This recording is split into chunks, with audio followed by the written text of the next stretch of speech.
Мысли формы ненависти и войн. Часть 2. Ненависть, направленная внутрь, манифестируется на физическом плане, как болезнь. Тот, кто болеет, или склонен к поражению болезнью, несет в себе внутренний вред. Более или менее, это приравнивается к обращению, подавлению ненависти внутри себя, а не наружу в своей мысли-форме.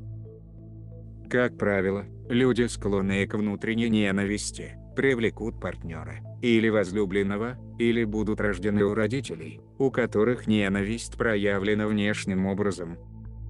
Такова природа полярности.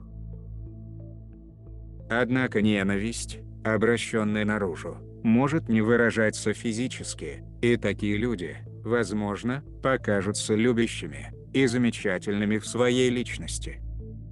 Несмотря на это, если исследовать бессознательные реалии, выражающие себя энергетически, вы увидите ненависть, проявляющуюся через направленный наружу энергетический вред. Такие люди бессознательно разрушают энергетическую решетку, чакры, и тонкие формы у других, кто их окружает, особенно у тех, кто склонен направлять вред внутрь себя. Иногда, индивидуум, несущий с собой внешний вред, создает в формах других людей механизм болезни. Иногда механизм создан ранее, в кармическом столкновении с другим посредником болезни, вызвавшим у чьих-либо предков заболевания в другое время, а затем индивидуум внешнего вреда использует механизм, чтобы изымать жизненную энергию, или сверх того, разрушать связанные части формы, к которым такой механизм прикреплен. Со временем такие действия приведут к болезни и смерти. Поэтому возносящимся посвященным, склонным к болезни, необходимо внимательно исследовать свое ближайшее окружение и отношения с другими людьми. Если они несут вред, можно потребовать завершения таких отношений, чтобы не закончить проявлением болезни в своем восхождении. А если посвященный уже болен, он может требовать окончания отношений в целях своего восстановления. Посвященным, имеющим тенденцию загонять негатив, вред внутрь себя, или другими словами, склонным к болезни, необходимо изучать их внутренне вредную, ненавистническую мыслеформу. Подобная мыслеформа основывается на убеждении, что вами злоупотребляют, пользуются, оскорбляют, недооценивают, и как таковой являетесь ничего не стоящими, бесполезными и незначительными. Поэтому человек с подобными бессознательными убеждениями жертвует самим собой ради выживания другого. Возлюбленные, никому не нужно приносить себя в жертву, ибо все – это Бог и богиня в форме. Когда мыслеформа сама ненависти трансмутирована, механизм болезни аннигилируется вместе с ней, ибо он закрепляется к энергетической решетке на такой мыслеформе. Война на физическом плане – это отражение биологических войн и конфликтов. Биологическая война ведется биологическими агентами, которые разрушают физические клетки, например, такими как бактерии и вирусы. Внешняя динамика в человеческом выражении – это всего лишь отражение внутреннего диссонанса, который происходит на клеточном уровне. Война – это насилие. Болезни – физический недостаток, насилие внутреннее. Вирусы атакуют здоровую ткань, в чем не отличаются от солдат, уничтожающих здоровых людей, или других солдат на полях битвы. Врожденный физический недостаток отражает отсутствие кода в конкретном сегменте ДНК, что не позволяет построить соответствующую часть формы. Часто это является результатом увечья или несчастного случая в истории предков, проявляющегося у многих поколений в форме врожденного дефекта. Высвободив карму, можно вознестись над физическим недостатком, и ваши потомки больше не будут рождаться с таковым. Высвободив кармическую причину болезни, вы можете вознестись из такого состояния. Кроме того, ваши будущие родственники больше никогда такой болезнью болеть не будут. Когда мы говорим о родственниках, то имеем в виду не только детей. Родство голографично, и каждый человек связан более чем с 2 миллиардами других людей, инкарнированных сейчас на Земле. Имея древние красные корни, человек связан со всеми, у кого такое происхождение, куда входят родовые линии, включающие представителей коренного населения других регионов, в которых преобладает краснокожее население, в том числе Африка, Тибет, Индия, Гавайи и Австралия. Возлюбленные, люди – это единый вид, и когда кто-то один высвобождает карму болезни и карму войн, то делает это для 2 миллиардов, с которыми состоит в родстве. Вот почему нужно совсем небольшое число картографов, чтобы высвободить эту карму и изменить судьбу человечества. В человеческой культуре также существуют полярные мысли-формы миротворца. Мысли-формы миротворца довольно интересны. Земля пыталась быть миротворцем в вашей трехмерной вселенной. Делая это, она затратила большую часть своей энергии на попытки гармонизировать других, а не собственную эволюцию. Это является основополагающей причиной многих пережитых Землей падений вибрации и может служить примером проблемы, встречаемой во взаимоотношениях людей. Многие люди чаще отдают свою энергию, пытаясь гармонизировать других, вместо того, чтобы использовать ее для собственной эволюции и вознесения. Гармонизация требует собственной внутренней устремленности. Никто не может реально гармонизировать другого. Гармонизация происходит по мере вознесения и вмещения объединенного сознания, и таким путем никто не может вознести другого. Прекрасным примером данного стереотипа являются такие люди, потратившие большую часть своей жизни на целительство и приведение в порядок других. Часто эти стереотипы целительства бессознательны и заставляют вас использовать свое энергетическое поле, чтобы исцелить другого, или привести его в равновесие, и не в интересах своего вознесения. После визита к таким целителям, люди обычно чувствуют себя лучше, но ненадолго. Ну а целитель, конечно, обычно после них чувствует себя хуже, поскольку забирает их дисгармоничные мыслеформы, разрушительные энергии и кармические программы, впуская их в свое поле, а затем пытается их трансформировать и гармонизировать внутри себя, на что уходит очень много энергии и времени. Подобного рода целители в процессе своего вознесения постепенно перестали заниматься таким целительством. Сейчас они просто заякоряют пространство, чтобы позволить другой душе, высшей душе, истоку, заякорить исцеление в собственном поле формы. Поступая таким образом, вы освободитесь от необходимости гармонизировать других. Часто миротворцы являются советниками, медиками, психологами, психиатрами, преподавателями или врачами. В биологии этих людей есть память о синтезе или единстве, поскольку они знают, как использовать вибрации для гармонизации диссонанса. Таким людям предлагается использовать свои умения, чтобы гармонизировать собственное поле и вознестись, а не приводить в порядок тех, кто не стремится к эволюции в настоящее время. Какова же история болезни? Записи с горы Олимп выявили многое.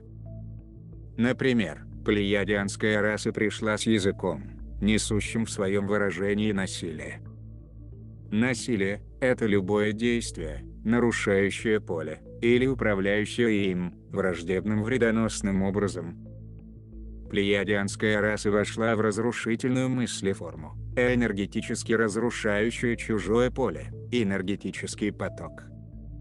Это произошло весьма давно, и причина такого поведения плеядианцев изучается. Плеяды существуют в другом творении. Данные записи будут изучаться, когда другая планета, входящая в то же творение, что и Плеяды, будет проживать то же, с чем столкнулась при вознесении Земля. Такое вознесение будет происходить в прошлом, поскольку Плеяды находятся там и присутствуют в нашем настоящем только из-за сдвига во времени. Можно сказать, что такая альтернативная планета возносится одновременно с Землей, но в прошлом, и существует много записей, обмен которыми между ними позволяет этому быть. Когда посеянная красная раса вступила в контакт с аннануками, начались болезни, и иногда за несколько месяцев вымирали целые племена. Эта карма повторялась снова и снова. Когда белый человек пришел на американский континент, красный человек стал болеть неизвестными болезнями. Однако в основе этих болезней лежала энергетическая агрессивность, не присущая отношениям между красными. Красная энергия оставалась вращающейся, обволакивающей другого, не причиняя ему вреда. Белая энергия, берущая начало в плеядианской генетике, прямолинейно, и прорывает дыры во вращающейся, заставляя рваться в клочья поле другого, и тем самым приводя форму к болезни. Человечество, подобно своим предкам-аннанукам, продолжает создавать биологических агентов-войн, такие как вирус Эбола, СПИД, ковид, оспа, полиомиелит, грипп, H1N1, бактерия сибирской язвы, и многие другие, были созданы человеком в лабораториях, в продолжении опытов своих предшественников аннанук. Почему человечество поворачивается против себя и создает болезни преднамеренно? Когда знания человека в биологии получили достаточное развитие, у человека появился соблазн в виде возможности видоизменять клетки, что в итоге и привело к созданию биологического оружия. Сейчас вы живете в такое время, когда человеческая наука собственными биологическими средствами будет обращена против человечества. Почему кто-либо это делает? Возможно, для понимания вам достаточно будет посмотреть на ненависть между Востоком и Западом. Те, кто развязывают использование подобных веществ, чувствуют себя оправданными в своем самодовольстве и уверенности в собственной правоте. Земля призывает восходящих посвященных не испытывать беспокойства. Такие бедствия, как эпидемии, это низкоуровневые вибрационные механизмы, которые разрывают эфирный проводник, приводя человека к такой внутренней слабости, что бактерии и вирусы получают прямую возможность наводнить его форму. Такого рода механизмы менее всего затрагивают восходящих посвященных, так как существуют в довольно низкой вибрационной полосе. Если механизмы даже входят в поле возносящегося посвященного, то могут быть трансмутированы в течение 1 или 3 дней, оставляя последнего несломленным. Только если не затрагивать эти психические механизмы, не удалять в намерениях и медитациях больше недельного или месячного срока, у посвященных может манифестироваться болезнь. Ну а если разрушение поля станет достаточно большим, итогом явится смерть. Сущность сказанного в том, что любая болезнь – это первая нефизическая форма насилия, которое совершено против эфирного проводника человека. Если вы раскрываете насилие в нефизическом проявлении прежде, чем оно сойдет в физическую форму, и преодолеваете связанную с ним карму, физическое заболевание нивелируется. Большинство посвященных, даже со 108 единицами ДНК, имеет достаточную энергию мыслеформы, чтобы преодолеть данный тип низкоуровневых разрушительных механизмов. Откуда взялись подобные механизмы?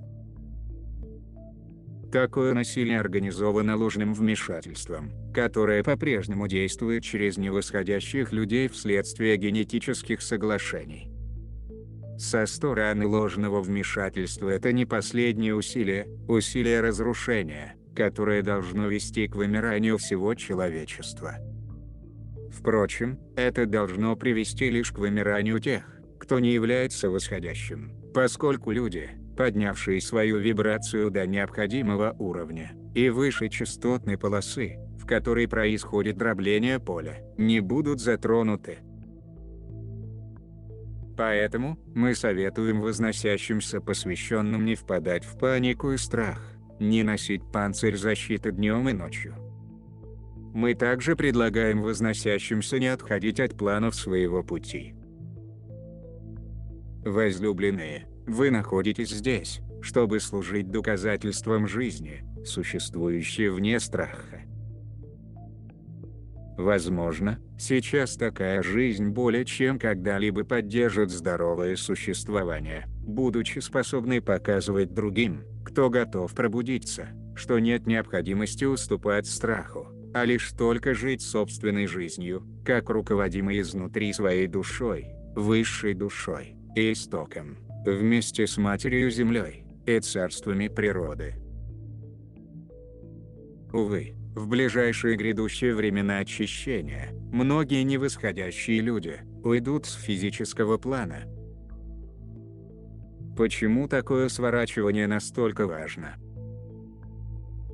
Формы жизни, манифестирующие ненависть и войну, истощают необходимую для вознесения природную энергию, и поэтому наносит урон общей способности Земли овладевать ее мировыми посвящениями.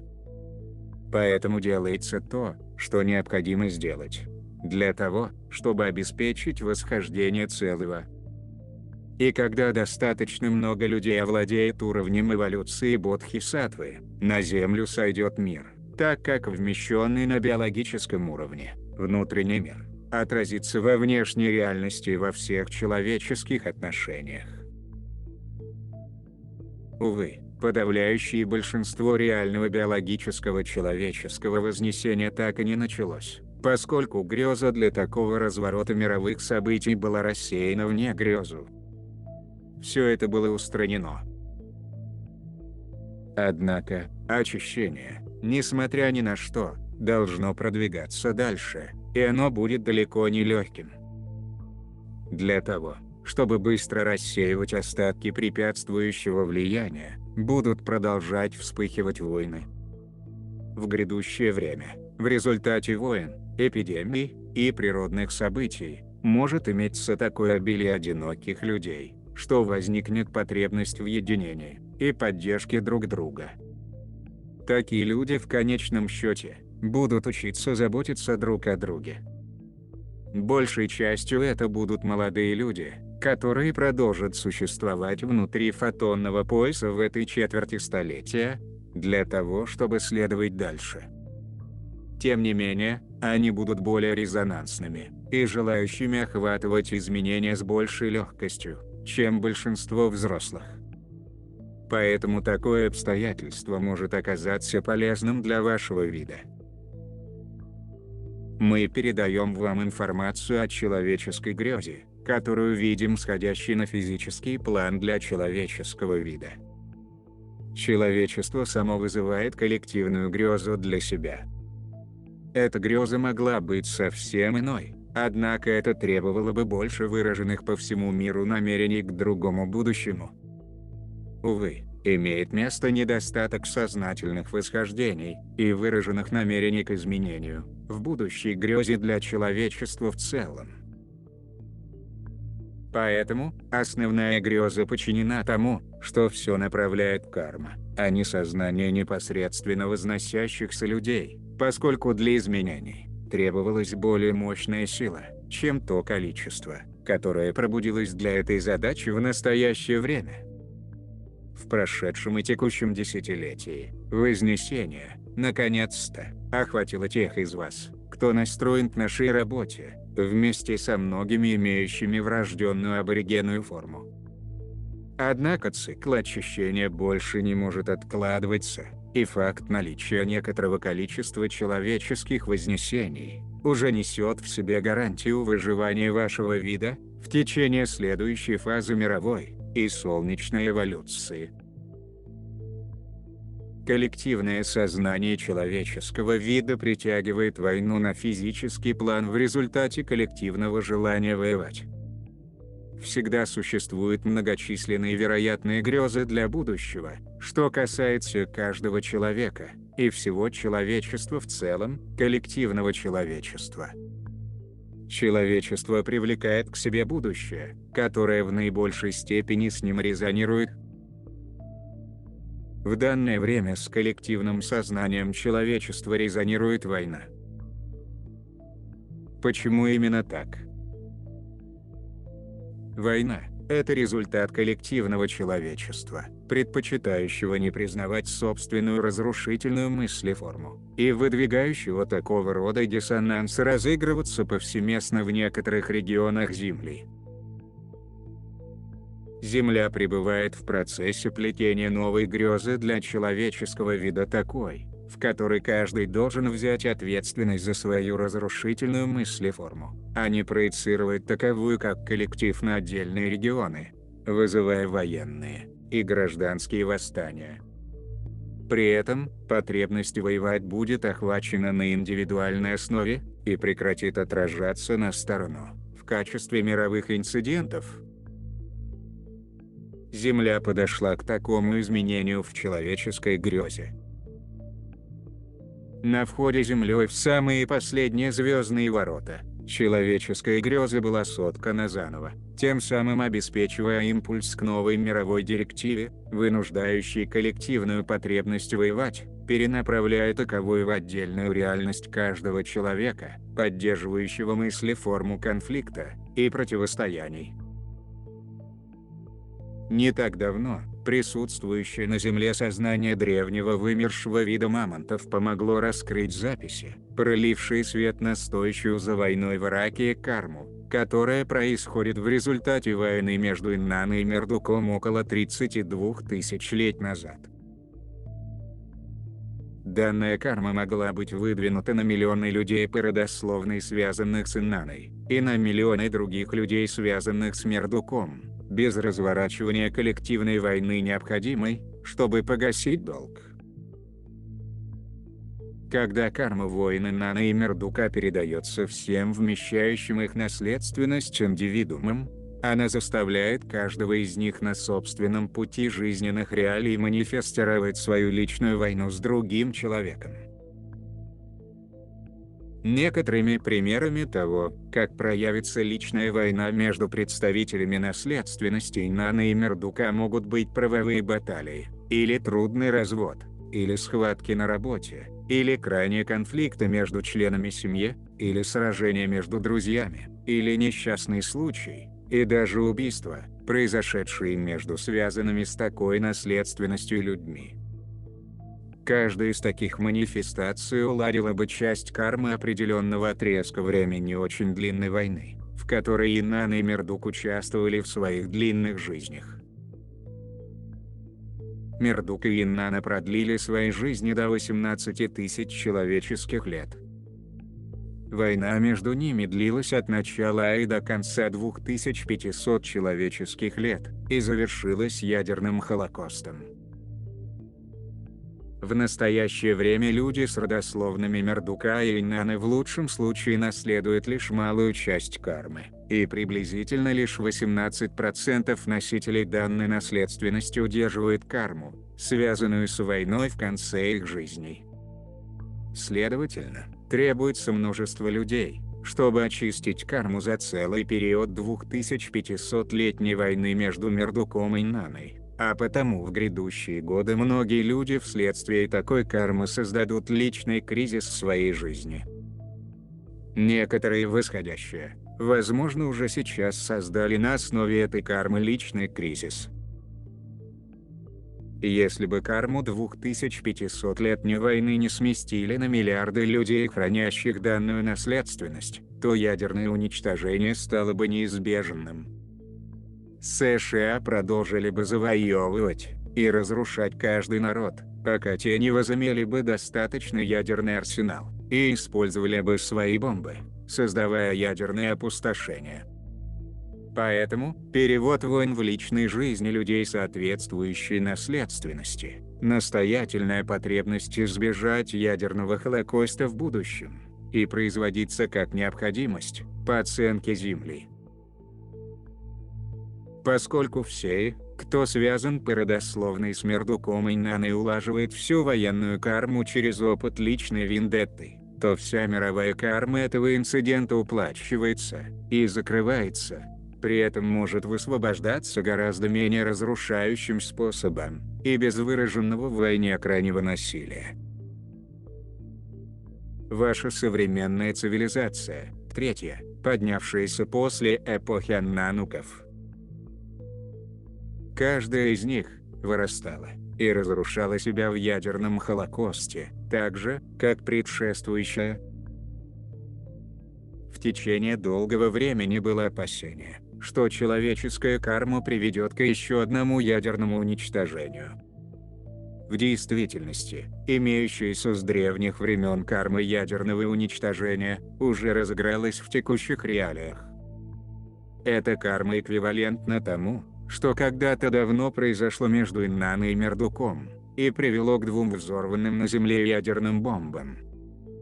К сожалению для сил, препятствующих вознесению, бомбы, взорванные в 1945-м, оказались недостаточно разрушительными, чтобы оставить Землю неспособной к восхождению.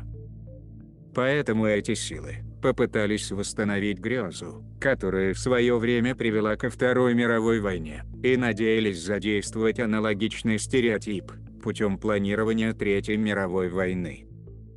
Земля знает об этих реалиях, и вместе с горсткой восходящих людей, желающих высвобождать карму, стремится обеспечивать этим другой результат. И действительно, произошел инцидент, приводящий к кармическому высвобождению, а не повторению кармы от прошлого. Сегодня, немногие возносящиеся люди на поверхности, вместе с людьми внутренней Земли, являясь наименьшей группой, представляющей собой целый вид какой-либо возносящейся планеты или звезды, за всю историю всех творений внутри вашего овала, изменяет ход земной истории. Эта небольшая группа, частью которой являются некоторые из слушателей данных материалов, стремится высвободить карму, накопленную за время правления Аннануков. Итак, в результате может сформироваться новое будущее, и все может измениться. Эти немногие заякоряют новый божественный план для Земли и человеческого вида, план, дающий возможность пробуждения большего количества людей и биологического вознесения Земли в следующее измерение через 1000 лет. Мы, пребывающие в великом центральном Солнце, говорим вам, своим братьям и сестрам в человеческой форме, что до вас дошли ветры перемен. Ничто не останется прежним. Все изменится, а то, что не меняется, погибнет физически. Это изменение – результат очищения энергетического потока после длительного периода застоя, и не изменение, когда самовоспроизводящиеся мысли формы разрушения замкнуло все на Земле в одном и том же бесконечном цикле стереотипов. Сейчас замкнутое кольцо начинает размыкаться, что позволяет языку света повсеместно распространяться по всей планете, как мысли формы возносящегося вида, основанная на единстве. Что конкретно означает новый божественный план и слом современной мыслеформы, на которую опирается человеческий вид? Это означает, что ваша цивилизация в том виде, как вы ее знаете, начнет рушиться. Многие могут не осознавать, что ваша цивилизация очень хрупкая, поскольку построена на маленьком наборе мыслеформ, программ, созданных для удержания под контролем аннануков ограниченной расы рабов. Эта мыслеформа столь узка, что базируется на ограниченном количестве понятий, которые заякорили оно на Земле, и поскольку эти понятия разрушатся, общество, основы которого люди считают незыблемыми, рухнет, как если бы у вас из-под ног выдернули ковер. Мы доводим это до вашего сознания, чтобы вы, будучи возносящимися людьми, могли принять решение освободиться от них, а вместо них вместить мыслеформу, построенную на любви и единстве. Что представляет собой такая мыслеформа? Это язык света. С вмещением этой мыслеформы, ваша современная общественная основа начнет разрушаться, давая дорогу новой, которая будет занимать свое место по мере развала старой цивилизации. Это необходимо, так как многие возносящиеся, заблаговременно, сейчас, становятся новыми водителями человеческой расы. Вы – те, кто скажет своим человеческим братьям «сюда». Вот что мы можем создать, здесь и сейчас. И это будет основано на равенстве, радости, единстве и любви. Разве это не ваша работа, возлюбленные? Разве не по этой причине вы возноситесь здесь и сейчас? В данное время вознесения, все, что было утрачено, восстанавливается, и это приводит к достаточной любви, чтобы способствовать возвращению к здоровью и вознесению всей земли и каждого царства. Сейчас Земля восстанавливает, и со временем вернет себе весь потерянный огонь, поскольку каждый вид является возносящимся вместе с человечеством. Когда планетарная карма болезни и физических недостатков будет высвобождена полностью, для рождающихся детей будет построена генетика, исключающая это явление. Следовательно, эволюция не только выведет людей из состояния потребности в войне, но и из состояния внутренней войны, проявлением которой являются болезнь, старение и физические недостатки. Наступающий 25-летний период увидит, как в ходе эволюции людей потребность к войне раз и навсегда будет преодолена. Это будет удивительным фактом, свидетелями которого вам доведется быть, возлюбленные, и тем, кто сделает выбор встать на волну Вознесения, явится свидетелем наступления времен развития и эволюции для всего человечества. А поскольку огонь является основным недостающим элементом развития динамической кундалини, это важный признак Вознесения. Ибо восходящий человек собирает и восстанавливает любовь в форме элемента огня, которого он лишался во многих падениях сознания по всем своим предкам. Когда все больше и больше любви собирается в форме огня, то соответственно растет и вибрация, на которую поднимается в своем вознесении восходящий человек. И это действительно требует достижения активной и действующей системы энергии кундалини и сексуального энергетического потока. Мысли формы любви или языка света полностью меняет такое положение дел, заставляя элементы снова поддерживать жизнь, скрепляя структуру воедино, вместо ее разделения. Для того, чтобы поддерживать жизнь, требуются все элементы. Именно поэтому мы сосредотачиваемся на овладении всеми тонами творения и заякорении всех требуемых для вознесения элементов. Постепенно, когда восходящее заменяет мыслеформу смерти, мыслеформы языка света, элементы начинают отвечать и поддерживать жизнь всей формы. При этом, формы возносятся в регенеративную клеточную структуру, которая не стареет, не заболевает и не умирает. Точно так же обстоит дело для почвы всей жизни, которая держится на ней. Возлюбленный человек, придет день, в котором преобладает любовь, мягкость и доброта, в котором прекращается голод, все могут открыто любить, и нет ничего, чтобы бояться, прячась за углом, или закрываясь в себе, или как-либо еще. Такое изменение произойдет только при возвращении на эволюционный путь домой, выводящий из противоречивой и несущей в себе основы болезни биологии. Поскольку именно болезнь, закодированная в ДНК, приводит к переживаниям страха, насилия, войн и злоупотребления в его многочисленных выражениях на Земле в настоящее время. И поскольку биология развивается за пределы болезни, поведение подобным же образом разовьется из войны в миролюбивую, любящую и радующую природу.